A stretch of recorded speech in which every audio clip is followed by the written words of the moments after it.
चलिए बच्चों, हम करने जा रहे हैं बेटा हाफ़ ईयरली एग्ज़ामिनेशन पेपर, जो बेसिकली साइंस का डीएवी स्कूल में आया हुआ है। राइट, डीएवी पश्चिम विहार में क्वेश्चन पेपर आया हुआ है। क्या कह रहा है बेटा, देखो सबसे पहला क्वेश्चन है, the diagram given below shows a leaf that was covered with a black pepper for a period of 3 days. After 3 days, the paper was removed. On testing, it was found that the black paper tested negative for the charge and rest positive for the charge. What was the experiment trying to test? बेटा ये जो experiment है ये बता रहा है basically कि photosynthesis बहुत ही ज़्यादा एसेंशियल है फॉर मतलब बेसिकली सनलाइट बहुत ही ज़्यादा एसेंशियल है फॉर मेकिंग स्टार्च। और बेटा if the plant make their own food, what was the trying to test? If the light is required for plant to make food. तो बेटा यही हमारे को ये एक्सपेरिमेंट बता रहा है। If the plant can respire in the absence, ये फालतू की बात है बेटा। If the plant can survive even in the absence of light, ऐसा नहीं है बेटा। ठीक है, प्लांट सर्वाइव नहीं कर पाएगा, तो इसका आंसर आ जाएगा क्या, ये। इसके बाद बेटा हमसे अल्टरनेटिव क्वेश्चन भी बोला गया है। Alternative question basically visually challenge बच्चों के लिए है, बट फिर भी हम एक बार देख लेते हैं क्या कह रहा है। In amoeba the food engulfed by the endocytosis is digested इन। तो याद रखना बेटा, फूड डाइजेस्टेड होता है इन द फूड वैक्यूल। ठीक है, याद रखना। और इसके बाद नेक्स्ट क्वेश्चन है, during the cellular oxidation of glucose ATP is produced along with the formation of other products, which of the following event is associated with the production of ATP पर during this process. बेटा देखो ध्यान से सुनना, अगर आप चाहते हो कि ATP प्रोड्यूस हो सेलुलर ऑक्सीडेशन ऑफ ग्लूकोज में, तो आपको एक्चुअली में उसे ह्यूमन की सेल्स के अंदर कार्बन डाइऑक्साइड प्रोड्यूस करना होगा उसको। राइट, तो ये आंसर आ जाएगा। बेसिकली हम जानते हैं ग्लूकोज टूटता है बेटा पायरूवेट में, और pyruvate in the presence of oxygen mitochondria के अंदर बेसिकली हम जानते हैं कार्बन डाइऑक्साइड, वाटर और कहीं ना कहीं सनलाइट कार्बन डाइऑक्साइड, वाटर और आपका कहीं ना कहीं 36 ATP प्रोड्यूस करता है। तो बेटा आपका आंसर आ जाएगा कहीं ना कहीं synthesize carbon dioxide in human cells. तो आपका आंसर आ जाएगा डी पार्ट। आगे बढ़ जाते हैं। इसने अगला क्वेश्चन बेटा हमसे बोला है, which part of the phloem helps in actual transport of sugar. बेटा शुगर का ट्रांसपोर्ट एक्चुअली में ट्रैकिट्स और देखो बेटा ट्रैकिट्स और वेसल्स जो होते हैं बेसिकली वाटर का ट्रांसपोर्ट करते हैं, याद रखना। और बेटा जो आपकी सीव ट्यूब्स हैं, कंपेनियन सेल्स हैं, वो एक्चुअली में आपका क्या करते हैं, कहीं ना कहीं वाटर का फूड का ट्रांसपोर्ट करते हैं। बट एक्चुअल ट्रांसपोर्ट जो बेटा आपका करता है वो एक्चुअली में है सीव ट्यूब्स। तो बेटा इसका अप्रोप्रिएट आंसर हो जाएगा सीव ट्यूब्स। राइट, अगला क्वेश्चन अगर हम देखें, अगला question, an organism which break down the food material outside the body and then absorbed। बेटा इस तरीके के न्यूट्रिशन को हम सैप्रोफिटिक न्यूट्रिशन कहते हैं। और बेटा सैप्रोफिटिक न्यूट्रिशन में हम क्या करते हैं, सैप्रोफिटिक न्यूट्रिशन में हम एक्चुअली में पहले एंजाइम रिलीज़ करते हैं और उसके बाद बेटा हम एक्चुअली में उस फूड को अपनी बॉडी में इंजेस्ट करते हैं। ऐसा न्यूट्रिशन बेटा जनरली फंगस में पाया जाता है और कुछ बैक्टीरिया भी सैप्रोफिटिक होते हैं, बट फंगस मैक्सिमम जो होती है वो सैप्रोफाइटिक नेचर की होती है। आंसर आ जाएगा बेटा राइजोपस, ब्रेड मोल्ड या फंगस जो कि है। राइट, सैप्रोफाइटिक है। इसके बाद बेटा नेक्स्ट क्वेश्चन है, shown given below is a plant in which oxygen is synthesize at part X. बेटा ऑक्सीजन बेसिकली टिप पे निकल रहा है, अगर आप देखो इसके टिप पे ऑक्सीजन निकल रहा है। राइट, और oxygen is synthesize at a part X of a plant. Geeta took the potted plant and cut off the X part. Geeta ने बेसिकली एक पॉटेड प्लांट लिया और उसने इस एक्स पार्ट को कट कर दिया। Then she took the plant, kept it near a window and sunlight observed it after 7 days। बेटा देखो, अगर टिप आप रिमूव कर दोगे, अगर आप ये टिप को रिमूव कर दोगे बच्चों, तो याद रखना ऑक्सीजन चला गया। ऑक्सीजन ही क्या करता है बेटा, ऑक्सीजन एक्चुअली में जो गीता है ना बेटा इस समय, ये एक्चुअली में ऐसे ही एक्सपेरिमेंट चार्ल्स डार्विन ने और उसके बेटे फ्रांसिस डार्विन ने किया था। तो बेटा उन्होंने पाया था जब उन्होंने टिप रिमूव कर दी थी तो उन्होंने देखा था प्लांट एक्चुअली में सनलाइट की तरफ गया ही नहीं। तो बेटा याद रखना है टिप ही होती है जो एक्चुअली में रिस्पॉन्सिबल होती है, जिसके अंदर ऑक्सीजन ही होता है, ये रिस्पॉन्सिबल होता है जो यूनिडायरेक्शनल मूवमेंट, जो सनलाइट की तरफ मूवमेंट स्टार्ट कर देता है। सनलाइट की तरफ, टूवर्ड सनलाइट हम कहेंगे, कहीं ना कहीं मूवमेंट स्टार्ट कर देता है, टूवर्ड सनलाइट मूवमेंट स्टार्ट हो जाती है। बट बेटा प्रॉब्लम ये है कि यहाँ पर लिखा हुआ है कि उन्होंने टिप को रिमूव कर दिया है। बेटा टिप क्योंकि रिमूव हो गई है, which part of the following is likely to have observed part Y grows and bend toward the window. बेटा जो पार्ट वाई है वो ग्रू करेगा, बेंड हो जाएगा toward the window. Part Z start growing upward, बेटा part Z start growing upward and out of the soil, ये भी गलत है, ये भी गलत है। Part Y did not grow at all, या पार्ट वाई ग्रो अपवर्ड्स। बेटा पार्ट वाई ग्रो करेगा अपवर्ड, बट बेटा वो बेंड नहीं करेगा, क्योंकि ऑक्सीजन ही नहीं है तो उसे बेंड करने का कोई लॉजिक ही नहीं मिलेगा, राइट। तो ये आपने याद रखना है बेटा। इसके बाद हम आगे बढ़ जाते हैं। बेटा इसने हमसे बोला है विच पार्ट, राइट, इसने हमसे बोला है इसने बोला part Y did not grow at all ना, इसका आप बोल रहे हो थर्ड है, थर्ड होगा। देखो बेटा मेरी बात सुनना है, बेसिकली यहाँ पर आपका हार्मोन्स प्रोड्यूस होता है, ठीक है, ऑक्सीजन टिप पर।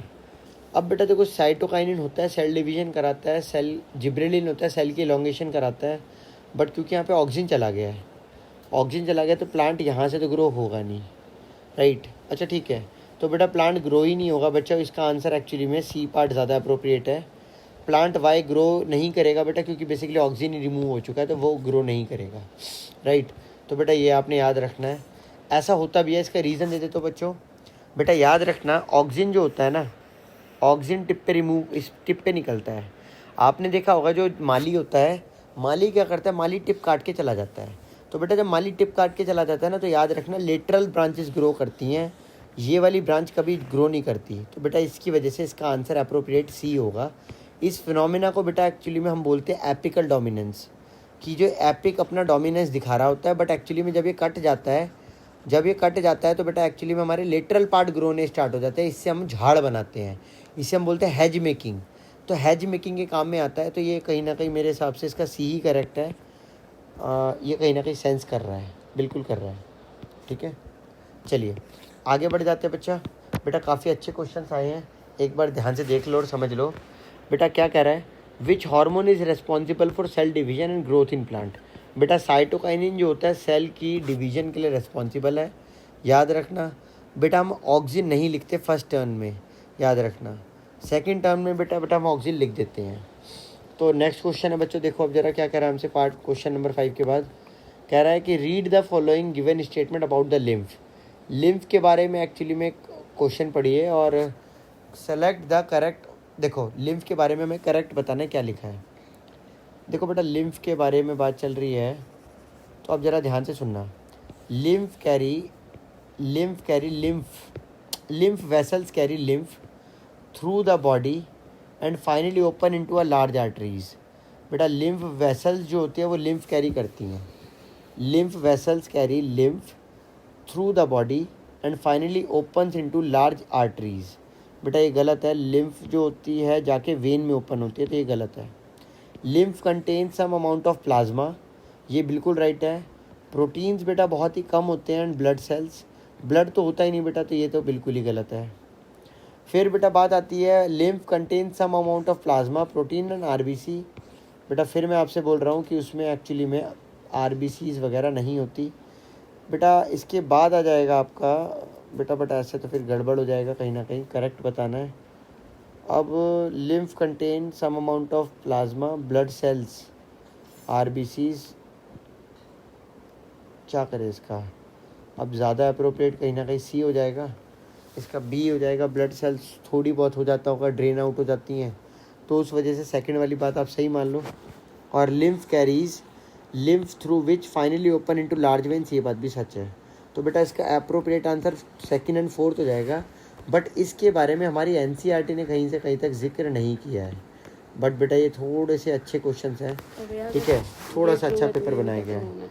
तो बेटा अगर ये ट्रू है, ब्लड सेल्स होती होंगी, ठीक है, अब वो ज़्यादा अप्रोप्रिएट वो है ना, तो तो हमारे को वो ऑप्शन देखना है ना जो मोर अप्रोप्रिएट हमारा बना रहा हो।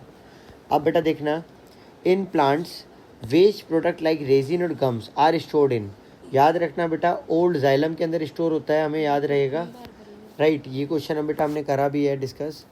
आगे बढ़ जाते हैं। During breathing cycle when air is taken in और let out the lungs always contain residual volume, हाँ बेटा हमें पता है लंग्स में हमेशा एक रेसिडुअल वॉल्यूम होता है, असर्शन राइट है।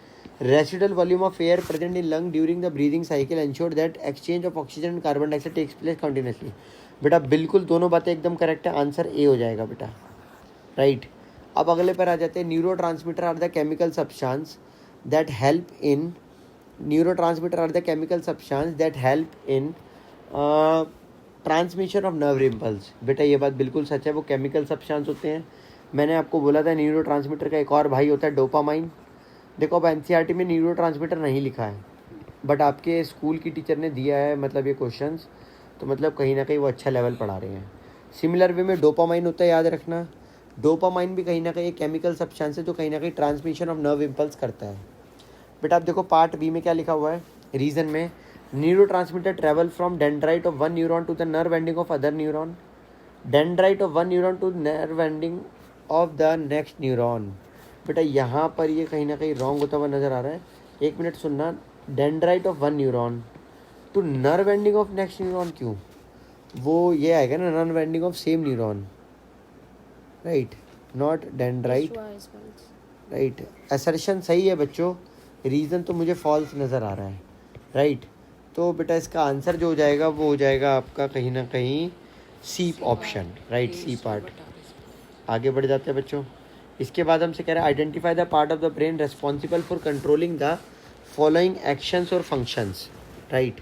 तो ब्लड प्रेशर को कोई संभालता हो कौन है, तो बेटा ब्लड प्रेशर को जो संभालता है वो है आपका एक्चुअली में, जो ब्लड प्रेशर को कंट्रोल करता है सलाइवेशन को, वो है मेड्यूला, याद रखना बच्चों। पिकिंग अ पेंसिल, बेटा इसका काम करता है सेरेबेलम, राइट बच्चों, याद रखना। स्मेलिंग, स्मेलिंग के काम में जो बेसिकली रिस्पॉन्सिबल है वो आपका ऑल्फैक्टरी लोब होती है, ऑल्फैक्टरी लोब, हाँ बेटा। और बेटा बात आती है थिंकिंग एंड रीजनिंग, इसके लिए हमारा सेरेब्रम रिस्पॉन्सिबल होता है, सारी लॉजिकल चीज़ों के लिए बेसिकली हमारा सेरेब्रम रिस्पॉन्सिबल होता है, राइट। आगे बढ़ जाते हैं बच्चों। इसके बाद अगर हम देखें इसके बाद पर्टेनिंग टू एंडोक्राइन सिस्टम, बेटा एंडोक्राइन सिस्टम की अगर हम बात करें, what will you interpret if you observe solar neck in a people in the hills, बेटा अगर हम हिल्स के ऊपर पहाड़ों के ऊपर हम देखते हैं लोगों की सोलर नेक होती है, इसका रीज़न है बेटा क्योंकि उन लोगों को गॉइटर हो जाता है, इसका रीज़न है बेटा क्योंकि वो लोग एक्चुअली में रॉक सॉल्ट खाते हैं। सेंधा नमक के अंदर बेटा कहीं ना कहीं देखा गया है कि आयोडीन की जो आयोडीन होता है उसकी डेफिशिएंसी होती है रॉक सॉल्ट में, तो ऐसा इसीलिए होता है क्योंकि वो आयोडीन डेफिशिएंट नमक खा रहे होते हैं, राइट। आयोडीन सॉल्ट की डेफिशिएंसी हो जाती है उन लोगों में, याद रखना। अब क्योंकि आयोडीन सॉल्ट की उन लोगों के अंदर डेफिशिएंसी हो रही है, राइट, अगर उन लोगों के अंदर आप देखो आयोडीन सॉल्ट की डेफिशिएंसी हो रही है, राइट, अगर आप देखोगे उन लोगों के अंदर आयोडीन सॉल्ट की डेफिशिएंसी हो रही है तो बेटा यही आएगा pertaining to endocrine system what will you interpret if solar neck, बेटा सोलर नेक मतलब गॉइटर। और बेटा दूसरा over secretion of growth hormone, बेटा takes place during the childhood, बेटा अगर किसी के भी अंदर over secretion of growth hormone होगा तो इस कंडीशन में उसे जाइजेंटिज्म हो जाएगा, राइट, जाइजेंटिज्म हो जाएगा। कई बार बेटा इसको हम एक्रोमेगाली भी कहते हैं, आपने देखा होगा ऐसे लोगों के अंदर ना ऐसे लोगों के अंदर कहीं ना कहीं क्या होता है गोरिल्ला जैसी बोन हो जाती है, राइट, लंबी लंबी बोन्स हो जाती हैं, तो ये आपने याद रखना है। आगे देखोगे क्या बच्चों, explain the feedback mechanism to regulate the action of the hormones with the example, बेटा आप ऐसे समझना, इसको एग्जाम्पल की हेल्प से मैं समझाता हूँ। मान लीजिए आपने अभी अभी फूड इनटेक किया, राइट, बेटा जब आपने फूड का इनटेक किया, राइट, वही जो मैंने क्वेश्चंस भेजे थे वही वाले सारे जो आपने पेपर भेजा, ठीक है। अब बेटा ध्यान से देखना, जब हमने फूड का इंटेक किया, फूड का इंटेक करते ही क्या हुआ बच्चों, हमारे ब्लड के अंदर हमारे ब्लड के अंदर ग्लूकोज का लेवल स्पाइक कर जाएगा, बढ़ जाएगा एकदम से।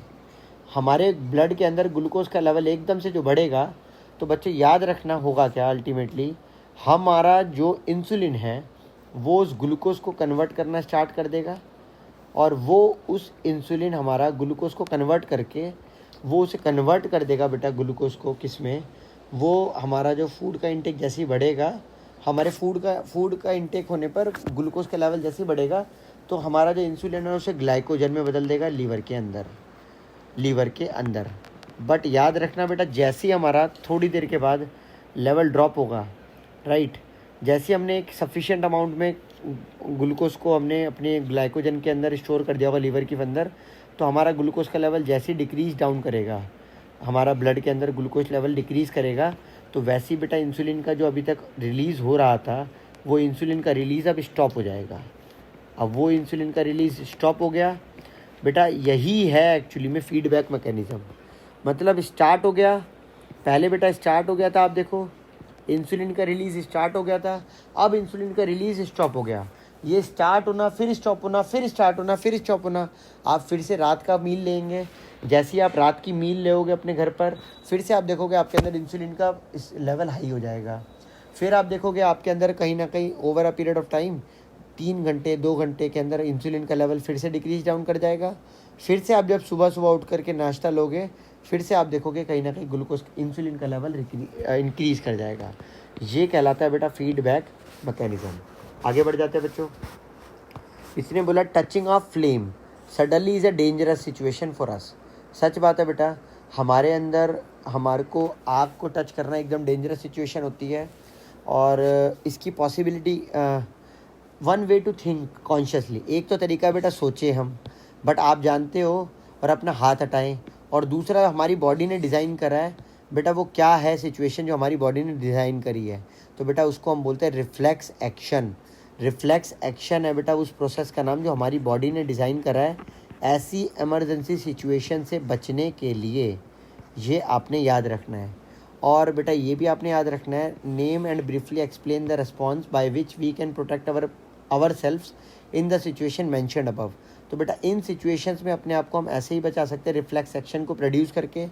वो रिफ्लेक्स एक्शन क्या करता है बेटा, वो रिफ्लेक्स एक्शन एक्चुअली में इनवॉलेंट्री होता है, इमीडिएट होता है, याद रखना इनवॉलेंट्री होता है, इमीडिएट होता है बेटा, इनवॉलेंट्री, इमीडिएट, और बेटा सडन होता है, याद रखना है।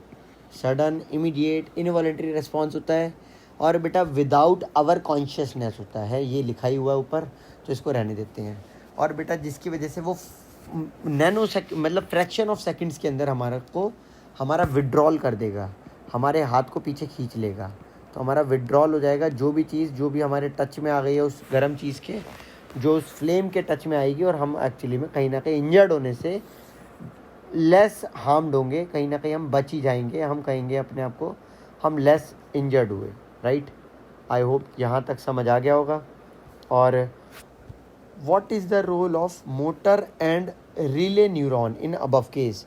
बेटा याद रखना, मोटर न्यूरॉन का काम होता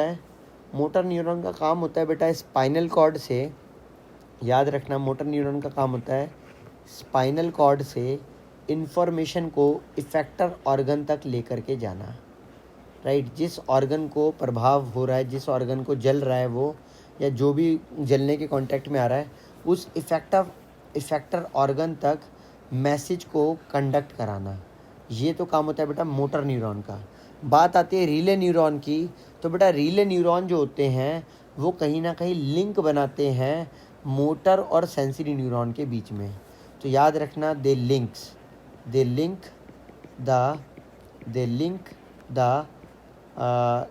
the motor and sensory neuron. तो बेटा ये सेंसरी एंड मोटर न्यूरॉन को कहीं ना कहीं हम कह सकते हैं they link the sensory and motor neuron.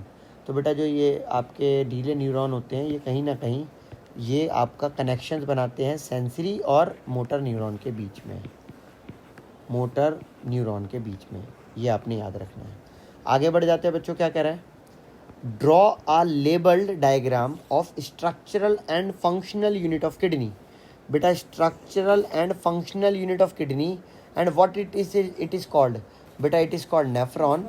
और बेटा अगर बात आती है उसके डायग्राम की, तो उसका डायग्राम बहुत ही आसान सा होता है। देख लो एक बारी, मैं एक छोटा सा डायग्राम उसका बना के प्रोटोटाइप ऑफ बना देता हूँ, जो छोटा सा रहेगा।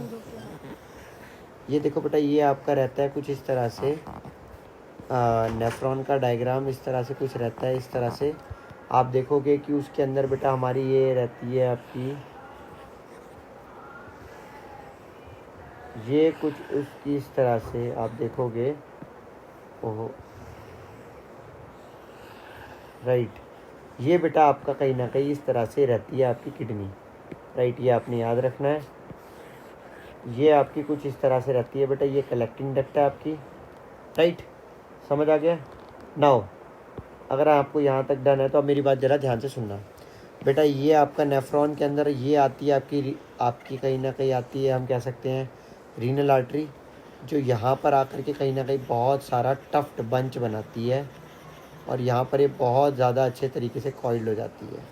राइट, अब आप देख सकते हो यहाँ पर कहीं ना कहीं बेटा जो होता है, ये होता है फिल्ट्रेशन। और इस फिल्ट्रेशन का नाम क्या है?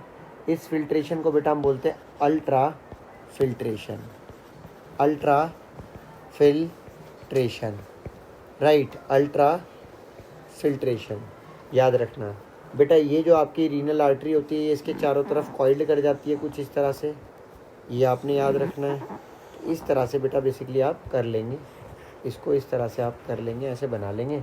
आप जानते ही हो इसको जो हम बोलते हैं बेटा, इधर देख बच्चे, इसको हम बोलते हैं बॉमन कैप्सूल। राइट, इसको हम बोलते हैं बेटा ग्लोमेरुलस। राइट बेटा, इसको हम बोलते हैं रीनल टिब्यूल्स।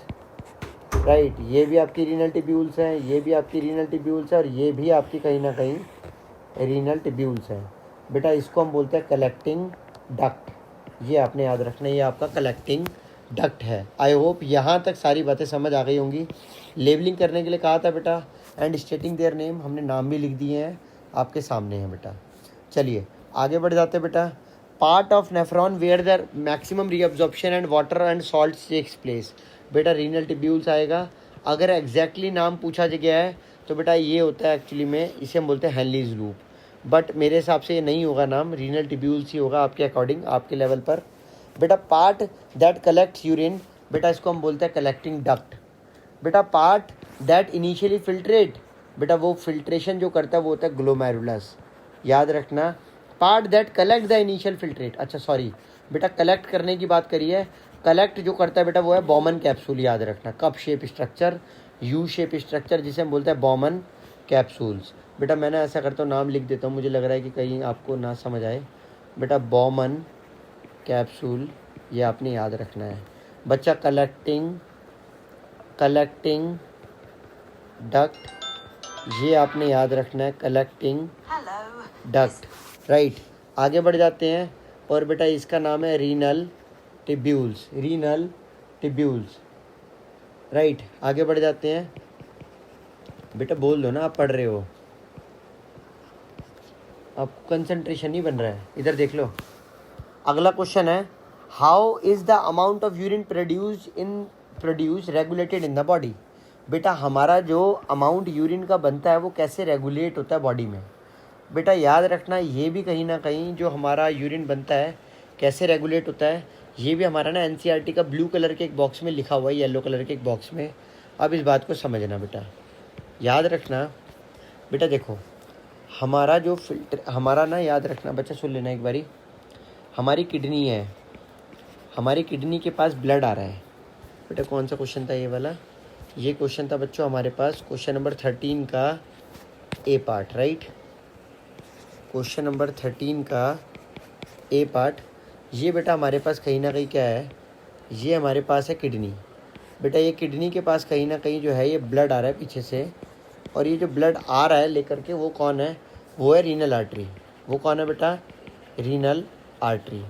अब ये जो ब्लड लेकर के आई रीनल आर्टरी, राइट, अब ये ब्लड आ चुका है किडनी के पास। अब क्या होता है बेटा, यहाँ से जो ब्लड है किडनी के अंदर नेफ्रॉन में आ चुका है। नेफ्रॉन के अंदर बेटा बेसिकली हमारा फिल्ट्रेशन हो रहा है। नेफ्रॉन में क्या हो रहा है? फिल्ट्रेशन। बेटा याद रखना, जैसे ही हमारा एक्चुअली में, जैसे हमारा फिल्ट्रेटिंग रेट, यहाँ जो फिल्ट्रेशन हो रहा होता है, वो आपका फिल्ट्रेशन जो हो रहा है, अगर उसका रेट डिक्रीज़ होता है, रेट डिक्रीज़ होता है मतलब अगर वैसे 1 मिनट में ना 125 ml फिल्ट्रेशन होना होता है, अगर वो उससे कम फिल्ट्रेट हो रहा है तो समझ लेना एकदम से आपकी बॉडी एक्टिवेट हो जाती है। यहाँ पर फिर से फीडबैक मैकेनिज़्म आएगी। क्या आएगी बेटा? Feedback mechanism. तो याद रखना, जैसी आपकी बॉडी एक्टिवेट हो जाएगी, क्योंकि आपका रेट घट रहा है, आपका फिल्ट्रेशन डिक्रीज़ हो गया है, रेट डिक्रीज़ हो गया फिल्ट्रेशन का। अगर आपका फिल्ट्रेशन का रेट डिक्रीज़ हो गया है, अगर आपका फिल्ट्रेशन का रेट डिक्रीज़ हो गया है तो बेटा इस कंडीशन में जो आपका एक हार्मोन रिलीज़ होगा जो कहीं ना कहीं किडनी की तरफ ब्लड के फ़्लो को इंक्रीज़ कर देगा। मैं उसके नाम को नहीं बता रहा हूँ, उसका नाम होता है एंजियोटेंसिनोजन। वो बेसिकली आपका कुछ करेगा, बट वो हमारे काम में नहीं है, वो हम नहीं लिखेंगे एग्ज़ाम में, हाँ कि ना। तो ब्लड फ्लो एकदम से हम इंक्रीज़ करेंगे। ब्लड फ्लो इंक्रीज़ होने से फिल्ट्रेशन का रेट आप देखोगे फिर से इंक्रीज़ हो जाएगा। और बेटा फिल्ट्रेशन का रेट इंक्रीज़ होने से हम कह सकते हैं, कि कहीं ना कहीं हम एक्चुअली में हम नॉर्मल हो जाएंगे फिर से ना। मतलब एक तरीके से हम कह सकते हैं कि हमने एस्टेब्लिश कर लिया। उसने यही पूछा था ना कि कैसे यूरिन का प्रोड्यूस रेगुलेट होता है, तो हम यूरिन फिर से इनफ यूरिन हम बना पाएंगे, उतना बना पाएंगे, हाँ कि ना। समझ आ रहा है? कोई डाउट नहीं है, हम इनफ यूरिन फॉर्म कर पाएंगे। एक बात और सुनना, इनफ यूरिन बना पाएंगे जो बनना चाहिए, राइट, अप्रोप्रिएट अमाउंट में। दूसरी बात एक बार ज़रा और ध्यान से सुनना, यूरिन बनने के दौरान आप जानते हो 3 स्टेप्स इन्वॉल्व हैं, 3 स्टेप्स। पहला है फिल्ट्रेशन बेटा, दूसरा जो स्टेप है वो है बेटा आपका रीएब्जॉर्प्शन, और बेटा जो तीसरा स्टेप है वो है एब्जॉर्प्शन। बेटा ये 3 स्टेप्स भी कहीं ना कहीं यूरिन फॉर्मेशन में हेल्प करते हैं, इनको भी आपको एक्सप्लेन करना होगा, हाँ कि ना। सिक्रीशन बेटा आप ये भी याद रखना, ये भी आप बताना, फिल्ट्रेशन करने में ग्लोमेरुलस हेल्प करता है, रीएब्जॉर्प्शन करने में आपका रीनल आर्टरी जो बेसिकली कॉइल्ड हो जाती है रीनल ट्यूब्यूल्स के चारों तरफ, वो हेल्प करती है। और सिक्रीशन करने में भी बेटा कहीं ना कहीं कलेक्टिंग डक्ट और आपका रीनल ट्यूब्यूल्स हेल्प करती है, रीनल आर्टरी हेल्प करती है जो कॉइल्ड हो जाती है, हाँ कि ना। रीनल ट्यूब्यूल, रीनल आर्टरी ये सब हेल्प करती हैं। तो इसी की हेल्प से हम अपने यूरिन के फॉर्मेशन को रेगुलेट कर पाते हैं। अब आगे बढ़ जाते हैं। Right the pathway of urine starting from our organ of its formation to its excretion. देखो बेटा, सबसे पहले अगर हम बात करें, सबसे पहले जो आपका यूरिन बनता है, राइट, यूरिन कहाँ पर प्रोड्यूस हो रहा है, तो बेटा यूरिन जो है वो सबसे पहले देखो ब्लड है, ब्लड रीनल आर्टरी में आया। अच्छा, उसने बोला जहाँ पर से बना है यूरिन वहाँ से, एक बारी मैं क्वेश्चन फिर से पढ़ लेता हूँ। From pathway urine in our body starting from organ of its. ठीक है बेटा, देखना बच्चा, हमारा जो यूरिन है सबसे पहले एक्चुअली में क्या हुआ, सबसे पहले ब्लड जो था हमारा वो आया रीनल आर्टरी में। रीनल आर्टरी के थ्रू वो जो ब्लड था बेटा वो एंटर किया किसके अंदर, रीनल आर्टरी के थ्रू वो एंटर आपका किया ग्लोमेरुलस में। ग्लोमेरुलस के बाद बेटा वहाँ पर उसने फिल्ट्रेशन करी, फिल्ट्रेशन करने के बाद बेटा वो पहुँच गया बॉमन कैप्सूल में। बेटा बॉमन कैप्सूल के बाद वो कहीं ना कहीं वहाँ से वो पहुँच गया रीनल ट्यूब्यूल्स में। बेटा रीनल ट्यूब्यूल्स से होता हुआ वो पहुँचा कलेक्टिंग डक्ट में। बेटा कलेक्टिंग डक्ट के बाद वो जो आपका यूरिन था, कलेक्टिंग डक्ट के बाद वो जो आपका यूरिन था वहाँ से बेटा वो आपका एक्चुअली में पहुँचा कहाँ पर, वो आपका पहुँचा यूरेटर में। बेटा यूरेटर से बेसिकली उसने किडनी को छोड़ दिया, किडनी से बाहर आ गया, राइट है, आउट ऑफ द किडनी आ गया। और बेटा जब वो यूरेटर में पहुंचा फिर वो स्टोर हुआ यूरिनरी ब्लैडर में। और जैसी बेटा हमारे को अर्ज हुई, हमारे को नीड हुई कि हमें अब यूरिन को एक्सपेल आउट कर देना चाहिए फ्रॉम आवर बॉडी, तो बेटा हमने यूरिनरी ब्लैडर से हमने यूरिन को एक्सक्रीट आउट कर दिया वाया यूरेथ्रा। तो बेटा यही हमें याद रखना है कि ब्लड सबसे पहले आपका रीनल आर्टरी में, फिर बेटा आपका ग्लोमेरुलस में, देन आपका बॉमन कैप्सूल में, देन आपका रीनल ट्यूब्यूल में, देन आपका यूरिनरी ब्लैडर में यूरेटर के थ्रू, और फिर आपका आप देख सकते हो कहीं ना कहीं बॉडी के आउट वाया यूरेथ्रा, राइट। इसके बाद बेटा सी पार्ट देख लेते हैं। Mention a common nutrient that is absorbed in the small intestine and reabsorbed in the kidney. देखो बेटा, रीअब्जॉर्ब्ड इन द किडनी, बेटा देखो हम अपनी स्मॉल इंटेस्टाइन से एब्जॉर्ब क्या करते हैं, हम अपनी इंटेस्टाइन से एब्जॉर्ब करते हैं glucose, amino acids, right, amino acids, और बेटा आपका हम एब्जॉर्ब करते हैं कहीं ना कहीं मिनरल्स। बच्चे ये तीनों ही चीज़ें हम एक्चुअली में स्मॉल इंटेस्टाइन से तो एब्जॉर्ब करते हैं, और बेटा यही चीज़ें किडनी में आके गलती से वो एक्चुअली में ग्लोमेरुलस के थ्रू वो आपका रीनल टिब्यूल्स में आ जाती है। अब क्योंकि वो रीनल टिब्यूल्स में आ जाती है तो बेटा वहाँ से हमारे को इसका रीअब्जॉर्प्शन बहुत ज़रूरी होता है। अदरवाइज़ आप सोचो कि अगर आप अपने शरीर से, अगर आप अपनी बॉडी से ग्लूकोज का, मिनरल्स का, अमीनो एसिड्स को अगर अपनी बॉडी से बाहर निकालोगे तो बेटा आप बहुत बहुत ज़्यादा वीक हो जाओगे, राइट। तो आपने याद रखना है हमें इन न्यूट्रिएंट्स का कहीं ना कहीं क्या करना होता है, रीअब्जॉर्प्शन करना होता है। बेटा मैं कहूँगा ये सही मायनों में एकदम बेस्ट पेपर है, एकदम अच्छे लेवल का पेपर है, और इससे आपको बहुत कुछ सीखने को मिलेगा। आप इस पेपर को ज़रूर करें बच्चा, पूरा करें, ठीक है। Water is used by the leaves of the plants for the photosynthesis, but rather than watering the leaves, we water the soil. How does this mechanism? How does this water reach the leaves? बेटा ध्यान से सुनना, याद no बेटा no, सुन लो आप एक बारी ज़रा। बच्चा देखो ध्यान से सुनना, हम सॉइल को वाटरिंग करते हैं। बेटा जब हम सॉइल को वाटरिंग करते हैं तो वाटरिंग के बाद बेटा वो सॉइल होती है, मतलब वाटरिंग के बाद जब वो वाटर होता है बेसिकली नीचे जाता है, नीचे जाकर बेटा वो एक्चुअली में हमारा रूट्स के कांटेक्ट में आता है। बेटा रूट्स उससे ऑस्मोसिस की हेल्प से बॉडी के अंदर इंटेक करती हैं। बेटा जब वो ऑस्मोसिस की हेल्प से रूट्स के अंदर आ जाता है, रूट हेयर जो होते हैं, बेसिकली रूट्स नहीं कहेंगे हम कहेंगे रूट्स हेयर होते हैं, राइट, रूट हेयर्स होते हैं। रूट हेयर्स बेसिकली ऑस्मोसिस की हेल्प से उसे अपनी बॉडी के अंदर इंटेक कर लेता है। और बेटा जब आप देखोगे रूट हेयर्स, एक मिनट देखना आप ज़रा बेटा, अब आप जब देखोगे, अब जब वो ऑस्मोसिस की हेल्प से वाटर को इंटेक कर लेता है, वाटर का इंटेक होने के बाद बेटा अब रूट्स के अंदर आपका वाटर आ चुका है। नाउ बेटा आप याद रखना, ट्रांसपिरेशन की वजह से रूट से लेके लीव्स तक एक सक्शन क्रिएट होता है। रूट से लेके लीव्स तक एक सक्शन क्रिएट होता है, किसकी वजह से बेटा, ट्रांसपिरेशनल पुल की वजह से। और वो भी किसके अंदर क्रिएट होता है, तो याद रखना है बेटा, राइट हो बच्चा, आप ही राइट हो। देखो ट्रांसपिरेशनल पुल क्रिएट होता है, ठीक है, ट्रांसपिरेशनल पुल क्रिएट होता है। और बेटा यही जो ट्रांसपिरेशनल पुल इनसाइड द जाइलम होता है, इनसाइड द जाइलम, ठीक है, याद रखना यही रेस्पॉन्सिबल है movement of water up the plant. हाँ कि ना, यही रेस्पॉन्सिबल है movement of water up the plant, हाँ कि ना, झूठा, सॉरी। देखो आगे बढ़ जाते हैं बेटा, अगला क्वेश्चन है हाउ डज दिस वाटर, तो ये हमने पढ़ लिया बेटा। जब ये एक बार आपका, और आप समझ ही सकते हो, राइट, तो बेटा याद रखना लीव्स के सरफेस से वाटर का इवेपोरेट होना ट्रांसपिरेशन की फॉर्म में, वो एक्चुअली में एक कंटिन्यूस सक्शन क्रिएट करके रखता है, ट्रांसपिरेशनल पुल क्रिएट करके रखता है, जो लीव्स करती हैं पैदा। याद रखना ट्रांसपिरेशनल पुल लीव्स के थ्रू होता है, तो लीव्स याद रखना कहीं ना कहीं ये सक्शन क्रिएट करती हैं। आगे अगर हम देखें 15th क्वेश्चन, हमारा लास्ट क्वेश्चन, देखो बच्चों क्या कह रहा है, रितिका, नहीं 15 नहीं, अभी हम और भी कर लेंगे ना। देखो बेटा क्या कह रहा है, Ritika notice the P plant growing in her garden curling it's वगैरह वगैरह। बेटा इसने बोला मिमोसा पोडिका वगैरह।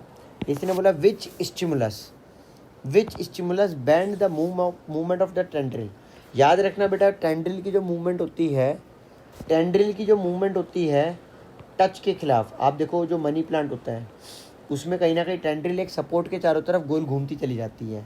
बेटा ये जो है ये कहीं ना कहीं थिग्मोट्रोपिज्म का एग्जाम्पल है, ये आपका टच की तरफ है। तो बेटा विच स्टिमुलस ब्रिंग्स, तो बेटा याद रखना इसका स्टिमुलस हो जाएगा टच, स्टिमुलस का नाम है बेटा टच। और बेटा ये जो स्टिमुलस का नाम है टच, और प्रोसेस का नाम है बेटा क्या, थिग्मोट्रोपिज्म। थिकमोट्रोपिज्म। और बेटा अराउंड द सर्च, और इज़ द मूवमेंट डायरेक्शनल और नॉन डायरेक्शनल? बेटा ये डायरेक्शनल है, ये टच की तरफ जाएगी, हमेशा याद रखना। तो बेटा yes it is directional, right. बेटा ट्रॉपिक मूवमेंट होती ही डायरेक्शनल है, याद रखना।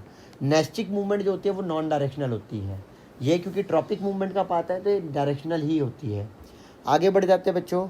इसने हमसे बोला है which hormone is responsible for movement of the sunflower toward the light source? तो बेटा याद रखना इसका आ जाएगा ऑक्सिन, एक हार्मोन है जो प्लांट के अंदर रिस्पॉन्सिबल है movement of shoot toward the light source. And is it a tropic और नेस्टिक? तो याद रखना बेटा, आप देख सकते हो कहीं ना कहीं बेटा ये जो ऑक्सिन की जो मूवमेंट है, ऑक्सिन की वजह से ये जो मूवमेंट है आप कह सकते हो बेटा कि ये अनइक्वल ग्रोथ ऑफ सेल्स होता है। तो ये भी बेटा कहीं ना कहीं आप कह सकते हो कि ये ट्रॉपिक मूवमेंट है, ये डायरेक्शनल मूवमेंट आप ये कह सकते हो, राइट। ठीक है, ये आपने याद रखना। ये कैसी मूवमेंट है? ये भी आपकी एक्चुअली में it is a tropic movement, right. It is a tropic movement, क्योंकि बेटा वो डायरेक्शनल मूवमेंट है और वो थोड़ा बहुत ग्रो भी करता है उस तरफ। तो याद रखना ये एक्चुअली में डायरेक्शनल आएगी, इसीलिए बेटा ये ट्रॉपिक है। आगे, explain what causes tended to move above around in or in case.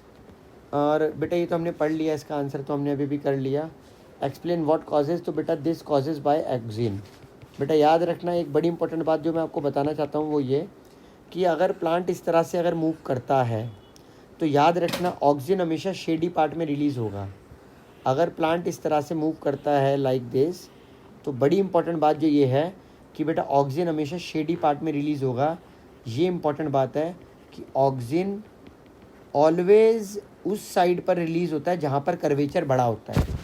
तो बेटा auxin always release on shady part, आप ये कह सकते हो, या फिर the part auxin always release on the part where the more curvature is there, right. जहाँ पर कर्वेचर ज़्यादा होगा या तो वहाँ पर रिलीज होगा, right, on the shady part, on shady part, और where the curvature is more, where the curvature is where the curvature is more, जहाँ पर कहीं ना कहीं ज़्यादा कर्वेचर है वहाँ पर रिलीज होता है, राइट। आई होप प्यारे बच्चों ये आपको समझ आए होंगे। अगला क्वेश्चन देखो बेटा, इसने बोला है give any of the two differences स्टेटिंग how this tendril around is different from the mimosa pudica. बेटा ये जो टेंड्रिल मिमोसा पुडिका से कैसे डिफरेंट है? देखो बेटा, मिमोसा पुडिका में नेस्टिक मूवमेंट होती है। बेटा नेस्टिक मूवमेंट जो होती है बच्चों याद रखना, ये एक्चुअली में एक नॉन डायरेक्शनल मूवमेंट है, नॉन डायरेक्शनल मूवमेंट है। आप ऐसे समझो बच्चों, जब आप एक टच मी नॉट के प्लांट को टच करते हो, राइट, नॉन डायरेक्शनल मूवमेंट है। जब आप एक टच मी नॉट के प्लांट को टच करते हो तो वो अपनी लीव्स को इनवर्ड फोल्ड कर लेता है, राइट। ये लीव्स को इनवर्ड फोल्ड कर लेता है, उसमें कोई ग्रोथ नहीं होती, जबकि टेंड्रिल जो है वो बेटा ग्रो कर रहा है। तो लीव्स इनवर्ड फोल्ड हो जाती हैं, इनवर्ड फोल्ड होती हैं, और कोई पर्टिकुलर पैटर्न नहीं होता, और वो कहीं ना कहीं ग्रोथ नहीं होती, नो ग्रोथ। और बेटा दूसरी तरफ अगर हम बात करें टेंड्रिल की, तो बेटा वहाँ पर ग्रोथ भी हो रही है, बेटा वहाँ पर डायरेक्शनल ग्रोथ है सबसे इम्पोर्टेंटली। और बेटा आप ये भी देख सकते हो कि वहाँ पर किसी पर्टिकुलर डायरेक्शन में सारी चीज़ें हो रही हैं, और वहाँ पर कोई स्टिमुलस दे रहा है, राइट। स्टिमुलस तो वैसे यहाँ पर भी मिलता है, यहाँ पर भी हमें टच की फॉर्म में मिलता है, बट बेटा इन्हीं दो बातों से हम कह सकते हैं, बस ज़्यादा क्या एक्सप्लेन करना, ठीक है। चलिए अब हम आ जाते हैं बेटा क्वेश्चन नंबर हमारा नेक्स्ट क्वेश्चन। देखो हमसे क्या कह रहा है, state the reason while bile does not contain any enzyme yet it has important role in digestion. बेटा देखो बाइल के अंदर एंजाइम तो नहीं होता, yes it is true, but बेटा बाइल का काम होता है सुलझाना फैट को। तो बेटा बाइल जो है वो emulsification, basically emulsification of fats करता है। बेटा जो फैट्स के कॉम्प्लेक्स मॉलिक्यूल्स होते हैं, फिर से सुन लीजिए, जो फैट्स के हम कहें कॉम्प्लेक्स फैट होता है, उस कॉम्प्लेक्स फैट को बेटा तोड़ करके सिंपलर फैट में कन्वर्ट करना। याद रखना प्यारे बच्चों, कॉम्प्लेक्स फैट को तोड़ करके सिंपलर फैट में कन्वर्ट करना, यही काम होता है प्यारे बच्चों बाइल का। हाँ कि ना। चलिए आगे बढ़ जाते, 1 मिनट रुकना बच्चों। राइट, इसके बाद प्यारे बच्चे देखो अब हमसे क्या कह रहा है, इसके बाद हमसे कह रहा है although pepsin and trypsin both are protein digesting enzyme yet they differ. Yes बच्चों, बेटा पेप्सिन जो होता है वो प्रोटीन का डाइजेशन करता है, प्रोटीन को डाइजेस्ट करता है, बट वो स्टमक में डाइजेस्ट करता है जहाँ पर एसिडिक मीडियम है। राइट, अगर बेटा बात करें अगर हम आपका ट्रिप्सिन की, तो बेटा ट्रिप्सिन जो डाइजेशन करता है वो भी करता है कहीं ना कहीं प्रोटीन की डाइजेशन, बट बेटा जो ट्रिप्सिन प्रोटीन की डाइजेशन करता है, बेटा ट्रिप्सिन जो प्रोटीन की डाइजेशन करता है वो एक्चुअली में डाइजेशन करता है बेसिक मीडियम में, ये आपने याद रखना है।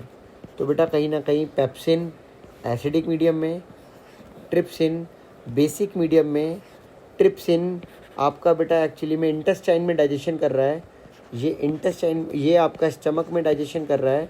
राइट, और ये आपका कहीं ना कहीं इंटेस्टाइन में डाइजेशन कर रहा है, स्मॉल इंटेस्टाइन में। तो बेटा फ़र्क ही फ़र्क है, इनमें बहुत सारे डिफरेंसेस हैं। आगे बढ़ जाते हैं बच्चों। इसके बाद मेंशन द आपका mention the source of the following secretions in the human digestive system. Right, हमारे को बेटा बेसिकली मेंशन करना है the source of secretion intestinal juice. बेटा इंटेस्टाइनल जूस ऑब्वियस सी बात है, नाम से ही पता लग रहा है स्मॉल इंटेस्टाइन से रिलीज होगा। राइट बेटा, अगर हम बात करें लाइपेज, बेटा लाइपेज को आपकी स्मॉल इंटेस्टाइन भी रिलीज़ करती है और बेटा आपका पैनक्रियाज भी रिलीज़ करती है, याद रखना बच्चों। और बच्चों बात आती है हाइड्रोक्लोरिक एसिड, ये बेटा स्टमक के अंदर गैस्ट्रिक ग्लैंड्स प्रोड्यूस करती हैं। राइट, स्टमक के अंदर जो हमारी गैस्ट्रिक ग्लैंड्स हैं वो बेसिकली हमारी प्रोड्यूस करती है बेटा हाइड्रोक्लोरिक एसिड को। बच्चों हमारे को एक और क्वेश्चन दिया गया है, ये हमारे को वेल्व्स दिखाए गए हैं। देखो बेटा ये वेल्व्स होते हैं, ब्लड के बैकवर्ड फ्लो को रोकते हैं, ब्लड के बैकवर्ड फ्लो को प्रिवेंट करते हैं, ब्लड के बैकवर्ड फ्लो को प्रिवेंट करते हैं, याद रखना। राइट, अब देखो बेटा क्या कह रहा है, the figure shown below shows the cross section of blood vessels of human arm. अब ह्यूमन आर्म का एक क्रॉस सेक्शन है, name the type of blood vessels shown in the figure. तो बेटा ये बेसिकली देखो याद रखना किस ब्लड वेसल के अंदर हमारा अगर बात आती है ये वेल्व्स मौजूद होते हैं, तो बेटा याद रखना जनरली वेन्स के अंदर होते हैं, याद रखना।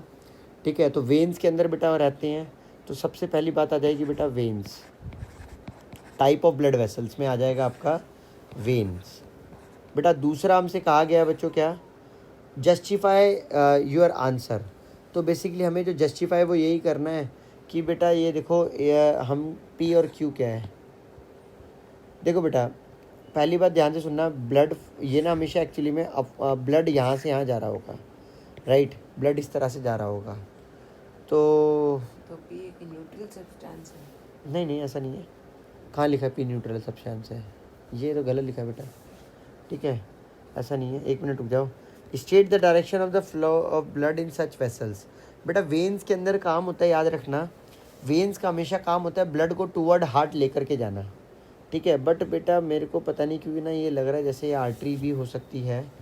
एक बारी ना हम इसको क्रॉस चेक करेंगे, तो अगर हम देखें वेल्व्स आर प्रेजेंट इन, अगर हम देखें एक बारी,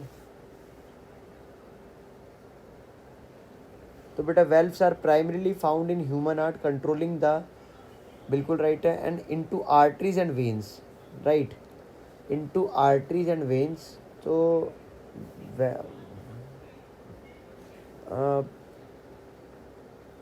बेटा वेल्व्स जो होती हैं वो बेसिकली याद रखना, वेल्व्स जो होती है बैकवर्ड फ्लो ऑफ ब्लड को रोकती हैं, ये तो बिल्कुल करेक्ट है।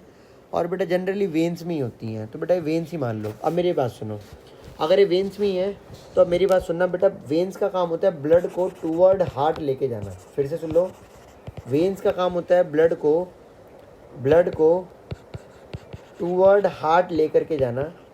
तो बेटा अगर टूवर्ड हार्ट लेकर के जाना होता है, टूवर्ड हार्ट लेकर के जाना होता है ब्लड को, तो बेटा अब मेरी बात सुनो, state the direction of the blood flow in each such blood vessels and if P side emerges from a body organ and Q side get connected with the heart.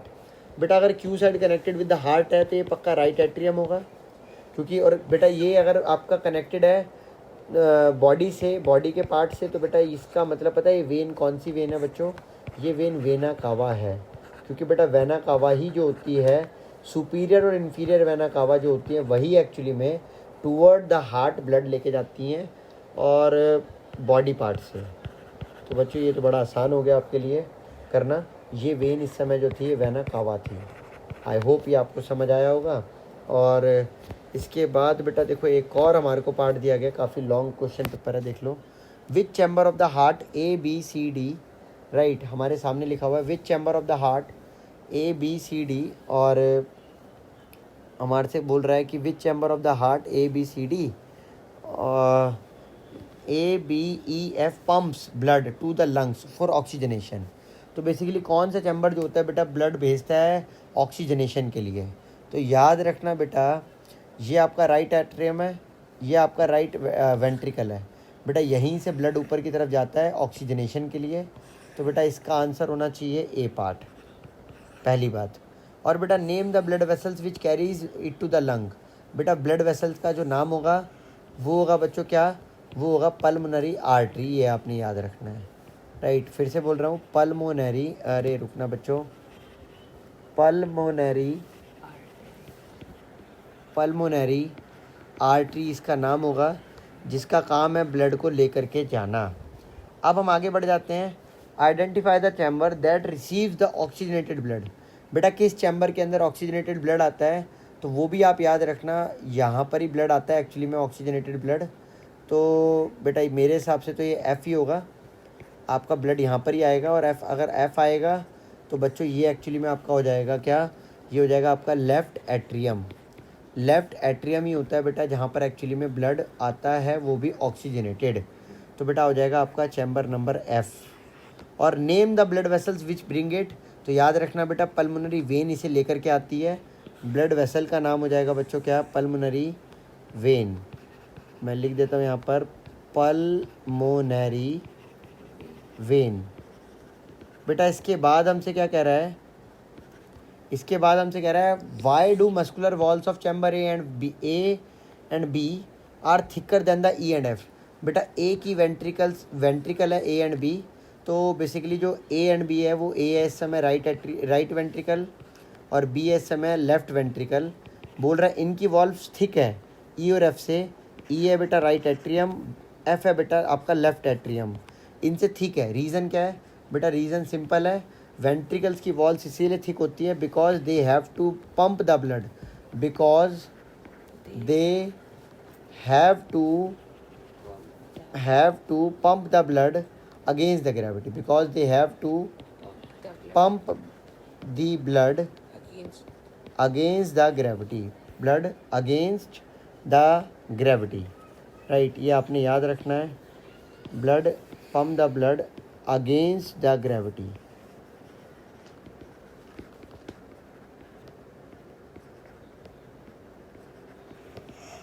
Right, I hope बच्चों यहाँ तक हम रखते हैं इस वाली video में, right. इसके बाद बेटा हम नेक्स्ट वीडियो में डिस्कस करेंगे आगे के क्वेश्चंस, और आई होप आपको अच्छे से समझ आए होंगे, मेरा पढ़ाना आपको यूज़फुल रहा होगा बच्चों, राइट। बाय बाय प्यारे बच्चों। Do subscribe my channel. हाँ बेटा इनका चैनल सब्सक्राइब कर देना। बाय बाय बच्चों।